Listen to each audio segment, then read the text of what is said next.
बघा, आपण मागच्या काळामध्ये बघितलं असेल की बरेचसे नेते आता मोठे इतर पक्षाचे सुद्धा नेते आता भारतीय जनता पार्टीमध्ये येऊ लागलेला आहे. आदरणीय नाथाभाऊंबद्दल मी एवढं सांगू नाही शकत, कारण शेवटी तो वर्षा पातळीचा विषय आहे आणि म्हणजे पक्ष आता काय निर्णय घेतो आणि त्याच्यानंतर नाथाभाऊचं त्याच्यावर काय मत आहे हे तर सगळं घडल्यानंतरच आपल्या सगळ्यांना कळेल. पण नक्कीच एक कार्यकर्ता म्हणून किंवा बरेचशा लोकांची सुद्धा इच्छा आहे की नाथाभाऊंनी इकडे भारतीय जनता पार्टीमध्ये येऊन परत काम केलं तर लोकांना आनंदच होणार आहे या गोष्टीचा. भाजपमध्ये कारण नाथाभाऊंनी यायला पाहिजे ही सर्वांची इच्छा आहे. आपली वैयक्तिक इच्छा काय?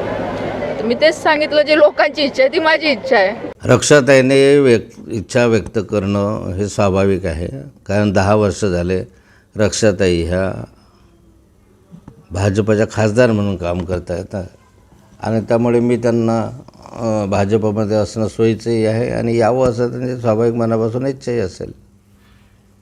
तुम्ही ठाम आहेत का राष्ट्रवादीमध्येच राहणार त्याच्यावर ठाम आहे? मी अनेक वेळा सांगितलेलं आहे की राष्ट्रवादी काँग्रेसमध्येच मी आमदार म्हणून आहे. माननीय शरद पवार साहेबांचं नेतृत्व मी मान्य केलेलं आहे आणि त्यामुळे राष्ट्रवादी काँग्रेसमध्येच मी राहणार आहे.